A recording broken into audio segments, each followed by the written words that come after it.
Hello everyone, welcome in your social science class. Today we are going to discuss a very important chapter of civics, chapter 5th, working of institution. Before discussing the chapter, we will discuss about the democracy. You know very well about the meaning of the democracy. Democracy is the form of government in which the rulers are elected by the people, or representative are elected by the people. Democracy is not just about the people electing their rulers. Now we discuss about, I have told the meaning or definition of the democracy. Democracy is the form of government in which the rulers are elected by the people. It means not democracy is just about the people electing their ruler. In a democracy, the rulers have to follow some rules and procedure. They have to work with or within institution.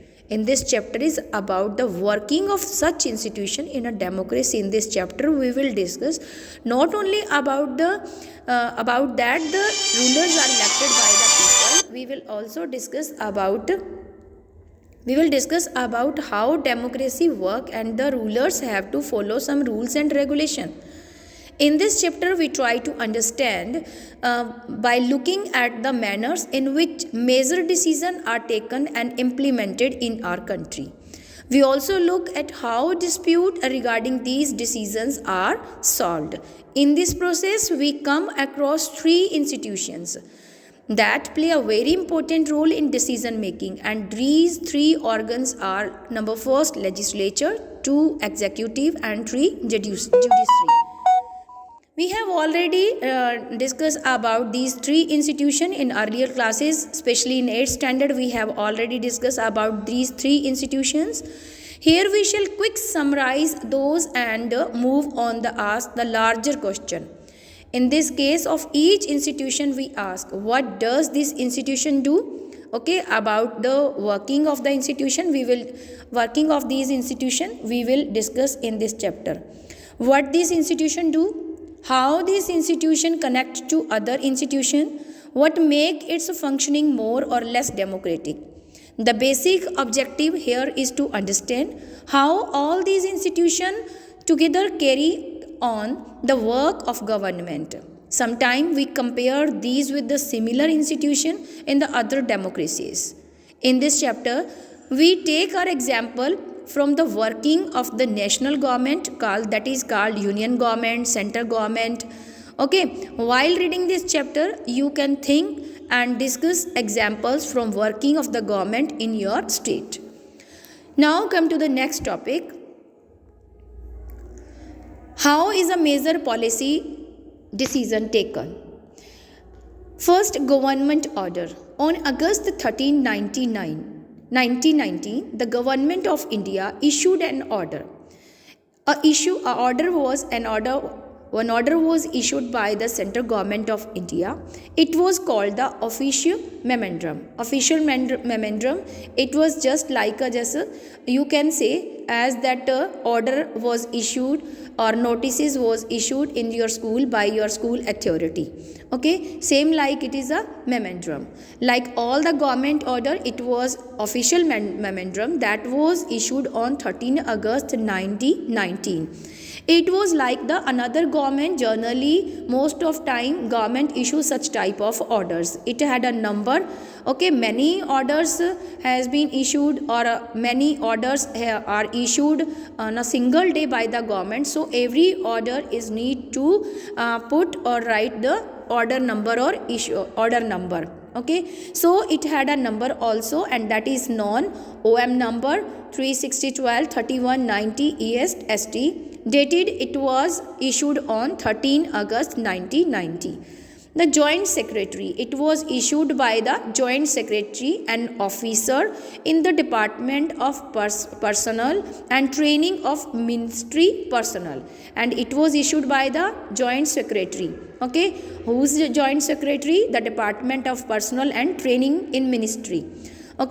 Public grievances and the pension. signed the order. It was signed, order was issued by the Joint Secretary, and it was very short. It was not more than one page. It was not too long. It was just of one page. It looked very ordinary, not any particular. Okay, just you see in the normal notices issued in your school by your principal and by your teachers, and circular or notice that you have even seen your school. Government issue hundred of orders every day and under different matters, but this was the one very important and become a source of controversy for several years. Let's see how the decisions are taken and what happened in this letter. Now thoroughly we will discuss about what was written in this letter or order. This order announced. What was this order? This order, first we have discussed about the official memorandum.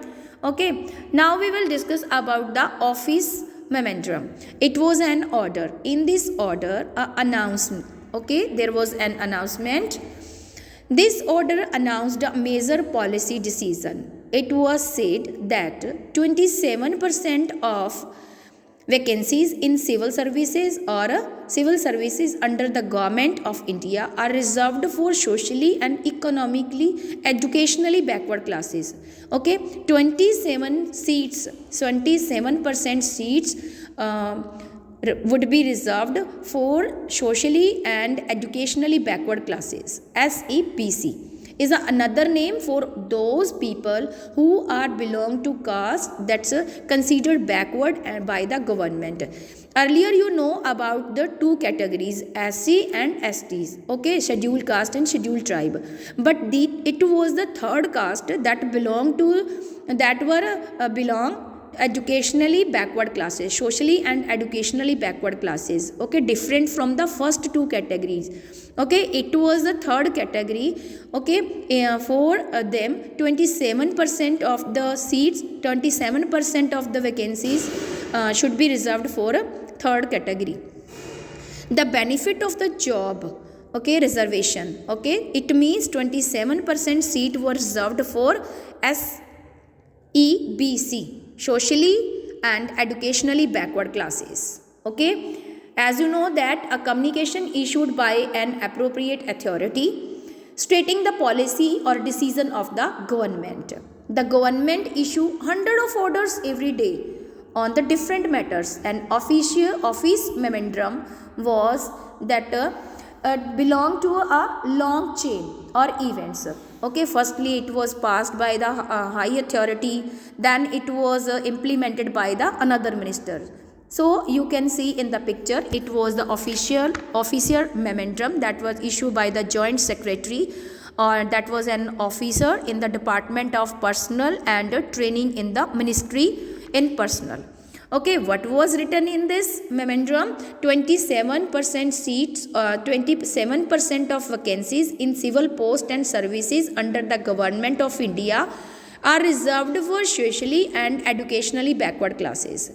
The benefit of job reservation was till then available only to the scheduled caste and scheduled tribes. Now a new third category called SCBC was introduced. Only person who belonged to backward classes were eligible for this quota of 27% job. Others could not be compete for these jobs. Okay. Decision maker. Now we will discuss about the decision makers who decide to issue this memorandum. Clearly, such a big decision could have taken by the person and who signed that document. Okay, you know very well, a law became after the long consultation, long discussion. The officer merely implemented the instruction. Okay, the rules and regulations or laws are made after a long discussion, consultation, arguments, and the officer just implemented the instructions given by the Ministry of Personnel. As you know that Ministry of Personnel issued the order, okay, and it was just implemented by the officers. Public grievances and pensions, on which the department was a part. We can guess that such a major decision would have involved another major functions of the country. You have already read in the previous chapter about them. Let's discuss about the main points that you cover then. First, president is the head of the state and is the highest formal authority in the country. Okay, after the discussion in Lok Sabha and Rajya Sabha, when a bill is introduced in Lok Sabha or Rajya Sabha, in parliament there is a long discussion on the matter, okay, on the bill, and after the long discussion, when it is passed by the parliament, then for the final cancellation or final consent of the president, when the president give the consent, okay, then the ordinary bill become a law. It means the final authority, president has the final authority to pass the bill. Okay, after it's his or her consent, a normal ordinary bill become a law. Then prime minister is the head of the government.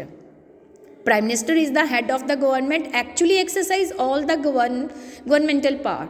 He takes the most of decision in the cabinet. In the cabinet, all the decisions are taken with the help of cabinet ministers and prime minister. Then it means all the powers are exercised by the prime minister and its cabinet minister. Parliament consists of president and two houses, Lok Sabha and Rajya Sabha. Prime minister must have support the majority of Lok Sabha member. So, were these all people involved in this decision regarding the office memorandum? Let's find. This official memorandum was the long chain of events. The government of India has appointed the second backward classes commission in 1979. It was headed by the P.P. Mandal. Okay, hence it was popularly called by the Mandal Commission, and it was asked to determine the criteria to identify the socially and educationally backward classes. Okay, Mandal was set up, or it was appointed. Mandal was appointed to identify the socially and educationally backward classes. Okay, and it was known as the Mandal Commission, and it was asked to determine the criteria, to fix the criteria that to fix the identification or criteria that which community should be included in socially and educationally backward classes. Okay, and this commission recommended steps to taken for their advancement. The commission gave the final report in 1990.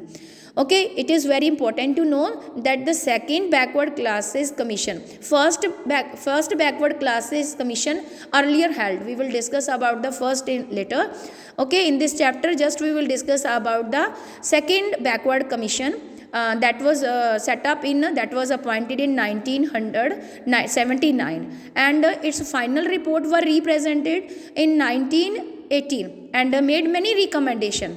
Okay, one of these was that earlier that we have discussed, 27% of government jobs be reserved for the socially and educationally backward classes. The report and recommendation were discussed in the parliament. Okay, that we are talking in this chapter. 27% of the vacancies in civil post and services under the government of India are reserved for the socially and educationally backward classes. This was the office memorandum, and for this the government appointed a B.P. Mandal commission in 1979, and the commission gave the final report in 1980 and made many recommendations. One of these recommendations was that we have earlier discussed, that 27% of the government jobs would be reserved for the socially and educationally backward classes. I hope you got this point about the official memorandum. Thank you. Have a nice day.